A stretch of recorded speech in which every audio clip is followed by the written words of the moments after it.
Yes, അങ്ങനെ big boss Malayalam season 7 വരാൻ പോവുകയാണ്. ബിഗ് ബോസ് കടുത്ത പ്രാന്തനാണ് കേട്ടാ.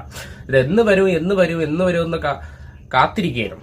അങ്ങനെ കാത്തിരിപ്പിന്റെ വിരാമം വിട്ടുകൊണ്ട് ഓഗസ്റ്റ് 3 ഞായറാഴ്ച ലോഞ്ച് ചെയ്യുകയാണ്. കൂടാതെ ജിയോ ഹോട്ട്സ്റ്റാറിൽ ലൈവും കാണാൻ സാധിക്കും. ഈ വർഷത്തെ സീസൺ എക്സ്പെക്ടേഷൻ എന്താണെന്ന് പറഞ്ഞു കഴിഞ്ഞാൽ, ഓരോരോ സീസണിലെ പ്രൊമോസ് ഒക്കെ ലാലേട്ടന്റെ പ്രൊമോ ഒക്കെ വരുമ്പോൾ എന്തെങ്കിലും സംഭവം നടക്കും എന്നൊക്കെയാണ് നമ്മൾ വിചാരിച്ചുകൊണ്ടിരുന്നത്. പക്ഷെ ഒന്നും നടന്നിട്ടില്ല എന്നാണ് വാസ്തവം. പക്ഷെ ഇതിലോട്ട് വരുമ്പോൾ കുറച്ച് സിനിമാറ്റിക് രീതിയിലൊക്കെയാണ് പ്രൊമോ അവർ ചെയ്തു വെച്ചിട്ടുള്ളത്. ലാലേട്ടൻ തന്നെ പറയുന്നുണ്ടോ സേഫ് ഗെയിമേഴ്സ് അത് ഇതെന്നൊക്കെ പറഞ്ഞിട്ട് കുറെയൊക്കെ ഭയങ്കര മാസൊക്കെ അടിക്കുന്നുണ്ട്.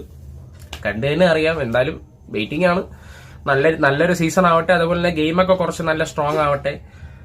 നല്ല ആക്റ്റീവായിട്ടുള്ള ഗെയിമുകൾ വരട്ടെ. ഗെയിമേഴ്സും അങ്ങനെ എല്ലാത്തിനെയും സപ്പോർട്ട് ചെയ്യാതെ മാക്സിമം ജെന്യൂൻ ആയിട്ട് കളിക്കുന്ന ആൾക്കാര്, അതുപോലെ തന്നെ ഡിസേർവിംഗ് വിന്നർ ആയിരിക്കണം ഈ സീസണിൽ. അതാണ് എന്റെ ആഗ്രഹം. കഴിഞ്ഞ വർഷത്തെ സീസണിൽ അൺഡിസേർവിംഗ് ആയിരുന്നു, ഉള്ള പറയല്ല, അൺഡിസേർവിംഗ് തന്നെയായിരുന്നു.